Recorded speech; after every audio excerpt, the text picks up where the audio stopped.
From crippling childhood depression to finding self-discovery.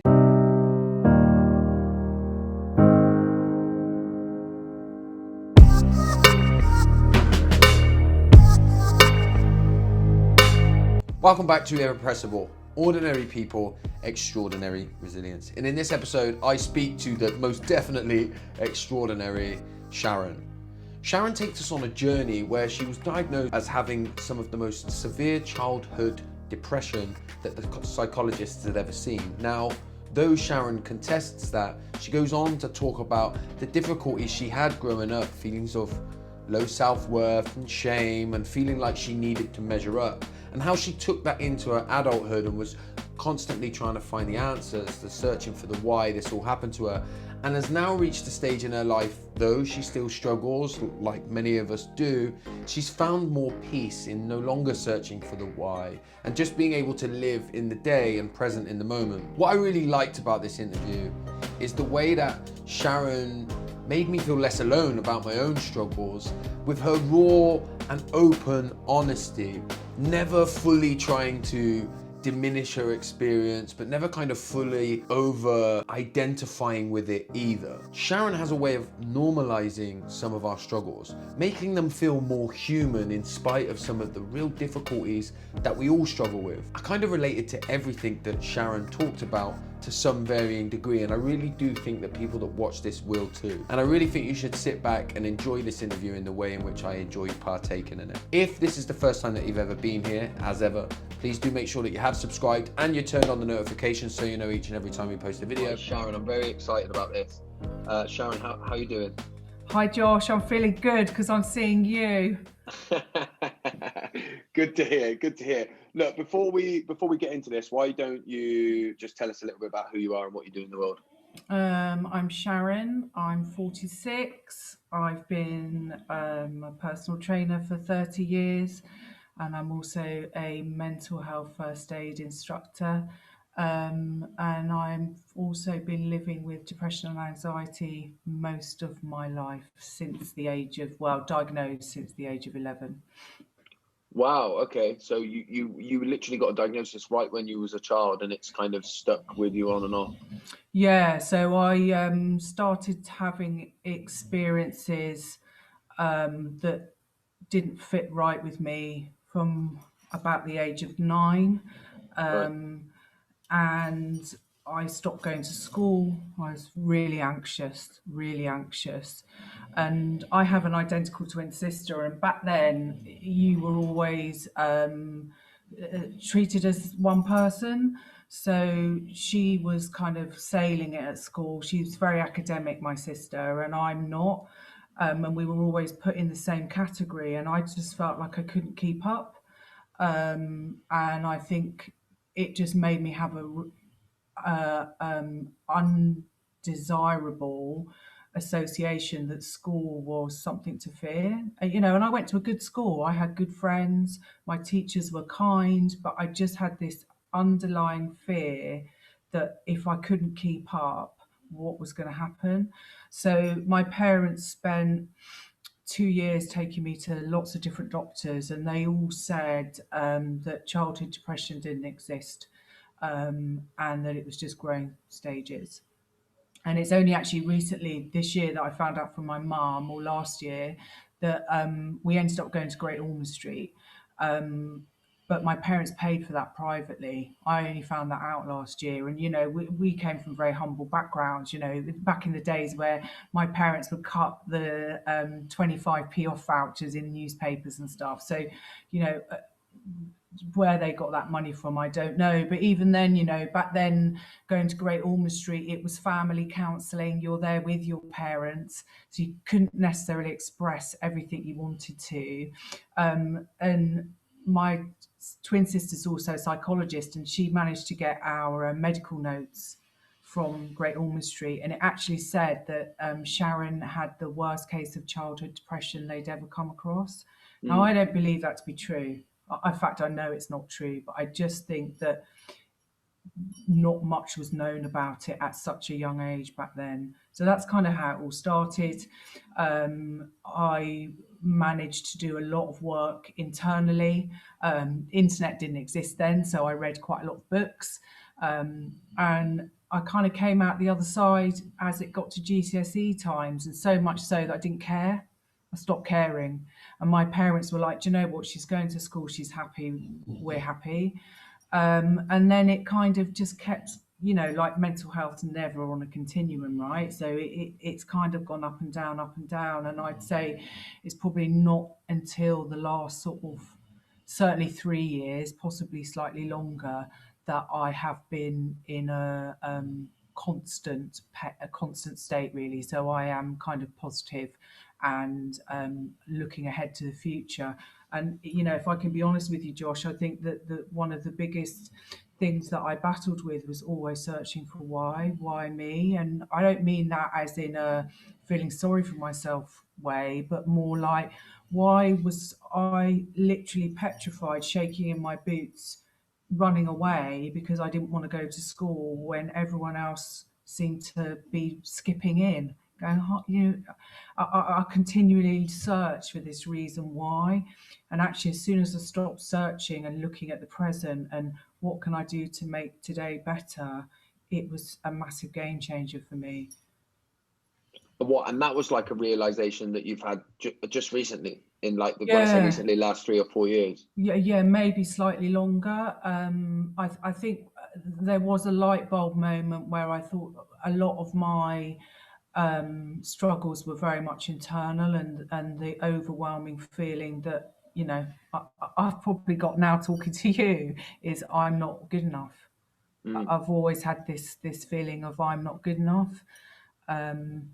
And I can't really tell you where that's come from, and I still have that, but I've stopped questioning why is me. There was no traumatic event, there was no one incident that created my mental health to spiral downwards. It just was. And I really believe that sometimes there is just sometimes it is just a chemical imbalance, and it is about learning how you can live for today and not worry about, not keep going over the past. And I've had so much counseling in my life, and they always want to go over the past. And I had cognitive behavioral therapy probably about 4 years ago, and that is all about learning how to manage your emotions and push forward today. And it was a game changer. Really, really. And that was the Massive. moment when it felt like it started to change for you. Yeah.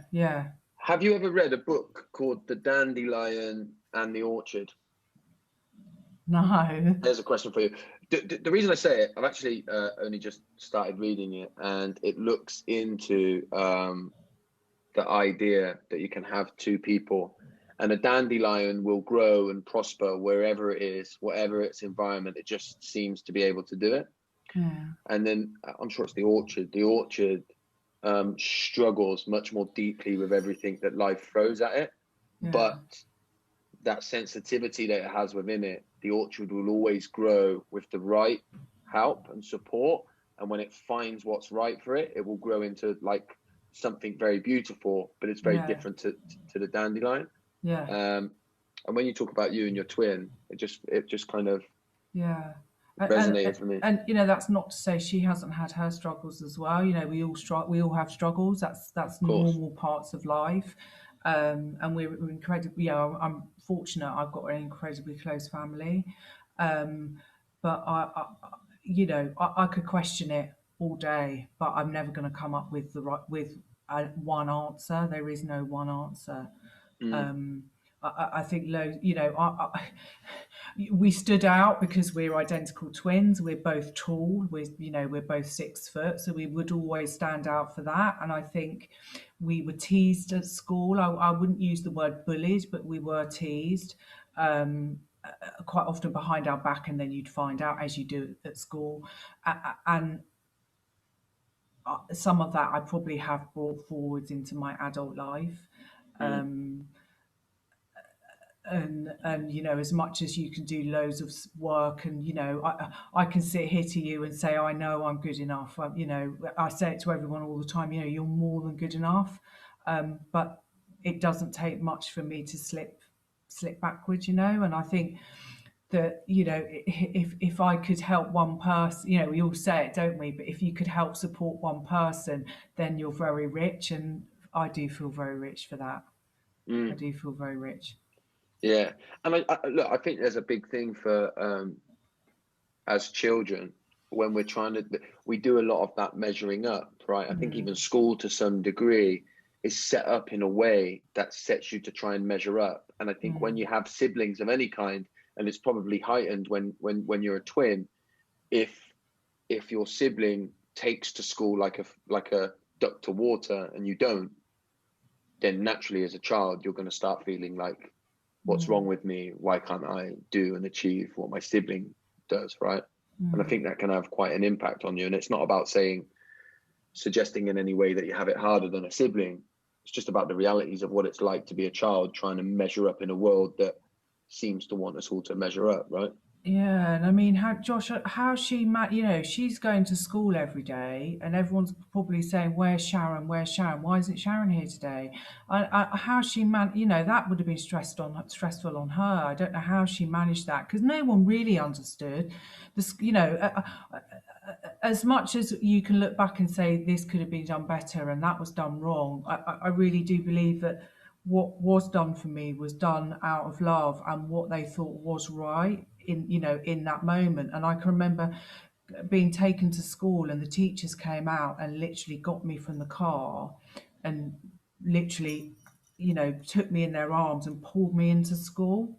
And I was hysterical, I was fighting them, and somebody, one of the schoolboys was late and he saw it, and it just, this overwhelming anxiety, and it was almost like that fight or flight, and I just flew and I ran, and I don't know how far I ran, but I ran. And that did set me back a period of time, but I will never feel resentment towards the school. They did everything they possibly thought they could, and fortunately things are changing now, and education on mental health is improving. It's got a long way to go, but it's improving. And you know, it would almost be really powerful to interview some of the people involved in that situation at that time. But you know, you say interview some of the people in that time. How old were you then in that scenario when you ran? I was 11. So imagine you were stood in front of 11-year-old Sharon now, right? And you asked her, what do you want? What would she say? I want to be like everyone else. You want to be like everyone else? Yeah, I would have said I want the pain to go. I want to be like everyone else, where they don't feel anxiety about the smallest of things. I mean, I'd lose a hair clip and it would just be disastrous. And you know, there was possibly an element of, you know, we came from a humble background, so a hair clip was quite a big deal. Yeah. But you know, it was a massive deal. But yeah, I mean, if I could go back and as me now and say to Sharon at 11, I would say, you know, what my mum used to say, basically, which you will be all right. It will be all right. And you know, the power of silence is incredible. You know, my mum just used to sit with me. She just used to sit next to me. She just so I knew someone was there. Were you close with your mum and dad? Yeah. My family. I'm so fortunate. My family are everything. Absolutely everything. You know, my dad. I mean, I can remember listening in to him one night on the phone to our psychologist at Great Ormond Street in tears. You know, this 6-foot man, massive guy. He was just in tears. He just didn't know what to do. And, you know, as a child who, you know, your dad's your hero, seeing them break down because of you. Yeah, horrible. But the one thing that I would say is that they were breaking down because of what you were experiencing, not because of you. Yeah, no, yeah. And one thing I notice, I hope you don't mind me saying, is how much of the burden of your struggles you take solely on your shoulders. Whenever you mention anybody else, you quickly make sure that you free them from any kind of responsibility. not that not that you should be looking for responsibility in them, but you mentioned the school and you quickly say they did their best, it wasn't their fault, and you take it all on yourself. This was me, I was the problem. And actually what you were experiencing was the struggle, but that's not a reflection of who you are or what you are. And actually, if you think of the orchard that I brought up earlier, it's actually incredibly resilient. And I'm going to use that word actually, because that's what this is all about as well. To have been through what you've been through and to get where you are today, right? So you're not a problem, you are the solution. The problem was the struggle. And do you feel like you're resilient? No, if you'd have asked me that question even a year ago, I would have said, I don't really know what resilience means. You know, my theory on resilience was very much like you don't have you can cope with massive struggles. Then they're not, it's almost like they're not such a big deal, even though they are. You can just keep going and push through them. But actually my mind takes me to a different place now, where I think resilience is no matter how many times you get pushed down, whether it be emotionally, physically, whatever the struggle is, it's about how you can get back up again. And it doesn't have to be straight away, it doesn't have to be tomorrow, but it's the ability to almost that self-preservation that kicks in, where you have a little bit of fight in you to try and will yourself to get better or be a better person. So for me, I would say in that aspect, yes, there is resilience, and I say it doubtfully because there's nothing special about me. You know, what makes me any more resilient than anyone else? You know, I don't think there is. But and resilience, when we look at it like that, and by the way, the way that you've described it in the ability to be able to bounce back, to be able to get up when you've fallen down, is exactly, I'm totally with you on that. And that old idea that we feel like we have to keep going all of the time, no matter what, that's not really resilience. But the one thing that we don't need to do is kind of measure it up against anyone else. You don't need to measure up. Do you feel like you do a lot of that measuring, you rather than rather than checking in with myself and saying, how do I feel, what space am I at right now? Right, you go, let me weigh myself up against somebody else and judge myself in that way all the time. And I think, you know, every day, you know, in my day job, but in my profession, you know, I love personal training. It's been a massive part of my life for 30 years. But I feel I'm measuring up, continue. You know, I'm not 30. I haven't got a six pack. I've got an amazing client base that I'm very grateful for. But am I the best trainer in the world? Hell no. But do I care? Massively. I genuinely care, and the personal side of my role is really important, hopefully not just to me, but to my client base. But I feel that I am being judged all the time. So I think, well, I'll probably just judge myself to save you the bother. Does that make sense? Well, it does make sense, yeah. And I think a lot of our beliefs around being judged by others is based around how harshly we judge ourselves, right?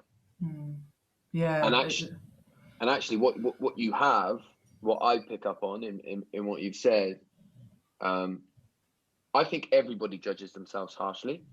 I just think that some people are not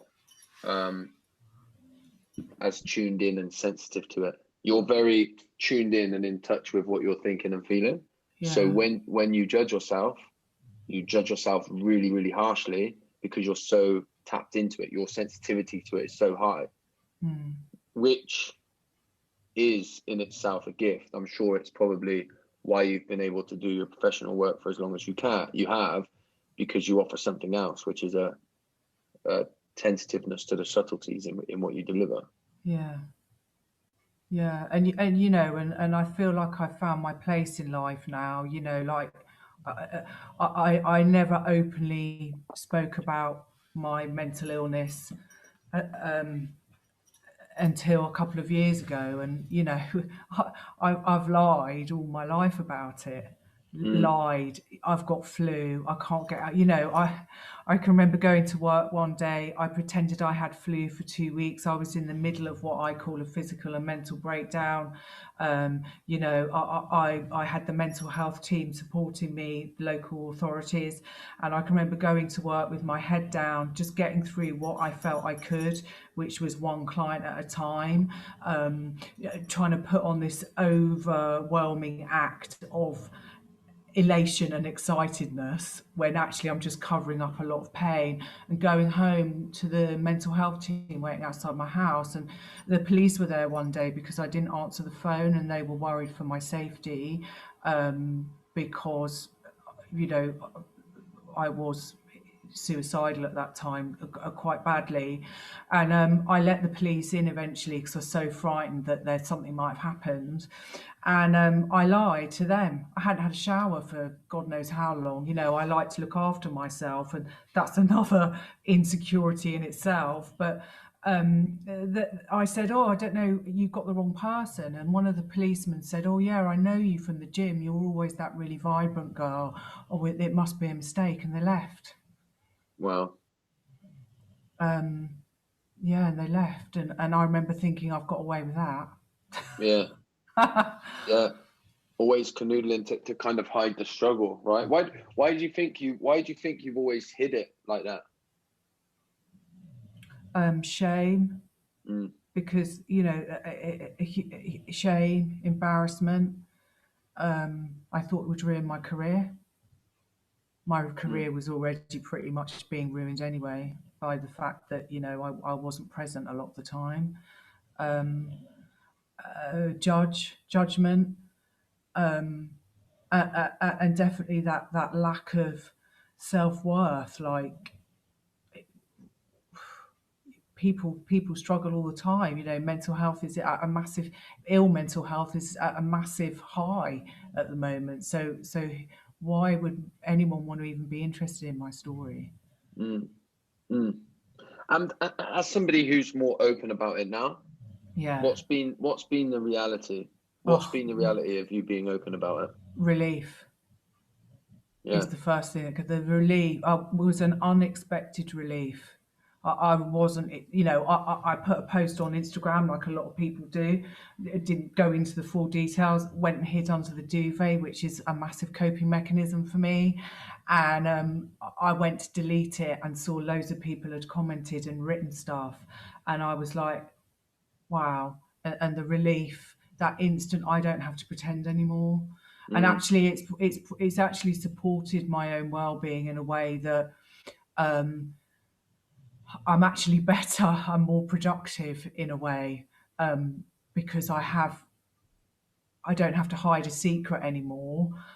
It's like a weight off my shoulders, so now I can keep moving forwards. Does that make sense? Makes total sense. Makes total sense. And really it kind of encaptures everything that I want to achieve with doing these things, which is showing people the reality that when we tap into our own stories and share them at a certain level,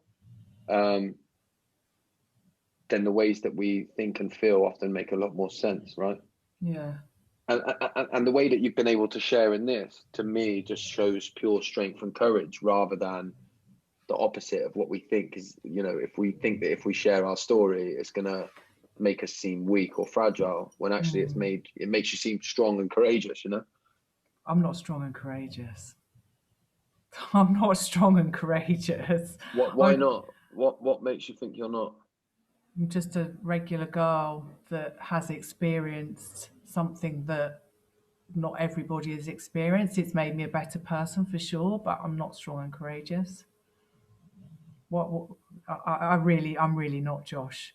Someone strong and courageous is not me. So what is someone? Tell me what makes someone strong and courageous. Someone that's really battled some overwhelming struggles in their life and come out the other end. You know, you're a massive experience in my life, you know, and your story has always been really powerful for me. That to me is incredible. So someone that's strong and courageous is someone that's battled for a length of time and come through it and emerged as somebody who's stronger and a better person for it. Yeah, but I know where you're going to go with this. Well, just watch this back. I know where you're going to go with it, but I still can't. I don't need to go anywhere. Watch this interview back. Okay. Watch this interview back. Okay. Because what you've described is what you've done.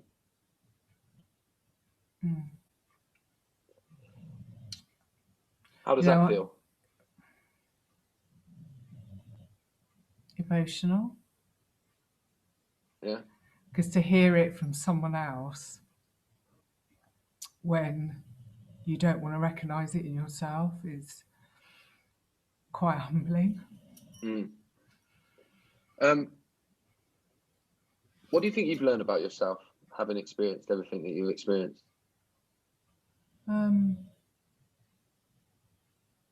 That I couldn't really put it into words, really, Josh, if I'm honest. I don't know how to put it into words. What have I learned? I've learned a lot. There isn't one thing that stands out to me. I think I've learned that people are more accepting of me than I ever thought. And it's taught me a lot about empathy and how to understand. I don't think I'd be as empathetic as I am now and as understanding as I am now if I hadn't been through, those massive dips with mental illness. It's definitely taught me to live. I can't live to the future. People will always say, you should have a mortgage, you should have a pension and all of that, but I can only live for today. And I don't regret that. I think today is a good day. I can live for today. I can plan ahead. But, when you have those interviews and they say, where do you see yourself in 5 years' time? I will say happy. Yeah.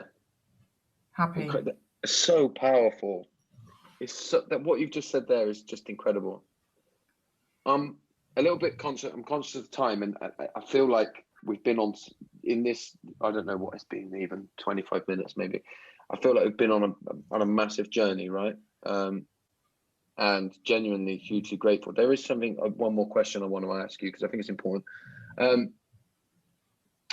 If somebody's watching this, right, and they've, I don't know, ever since they were a child, they've struggled with the ways that they feel, right, and they've got through their childhood.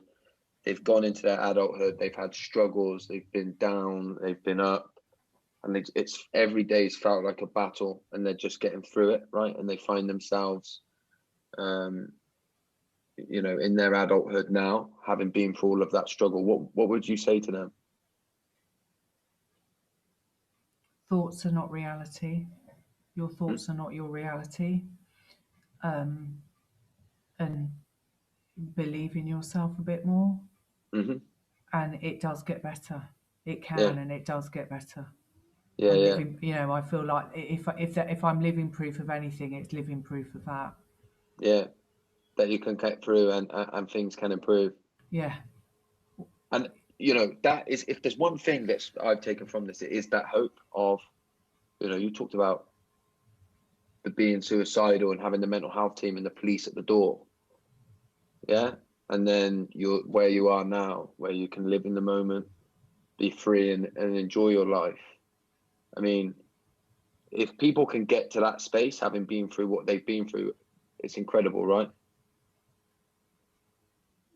Now you put it like that, Josh. Yeah. And this is, the one thing that I would say to you is when you think about that person that you've just said, that you've given that advice to, you've said, don't give up. It does get better. You're stronger than you think, all of that stuff. If they come through that and get to a place where you are now, where they're living in the day and they feel more at peace, how would you describe them?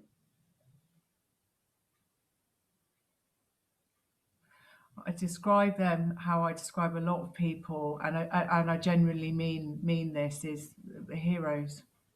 They're their own Right. heroes, Yeah. and I genuinely mean that. Yeah. And I 100% agree with you. And I just want to finish on this, right? And because it's important. What you've just done, right, is you've said anybody that's been through what you've been through and got to where you are is a hero. They're their own hero. All right? Yeah, So you understand what I'm saying? yeah, and I'm trying not to go, yeah, but. Don't say yeah, but I think you're a hero. I think it's incredible what you've done. This has been incredible, by the way. There's been times through this where I've almost had like goosebumps, like, wow, this is incredible. So I just want to say thank you. Thank you, Josh, for your time. I'm grateful to you for sharing your story in this way. Where's the best place if people want to reach out, they want to find you? Where's the best place to find you? I'm on LinkedIn, Sharron with 2 R's, Moffatt, Moffatt. I'm also on Instagram at me_mentalhealth_and Brilliant. And I'll put all of that in the comments of this video as well. So I just want to say thank you. Is there anything you want to add before I end this? No, thank you so much, Josh. Thank you. As I say, it's been an absolute pleasure, and I can't wait to share it with people. Bye.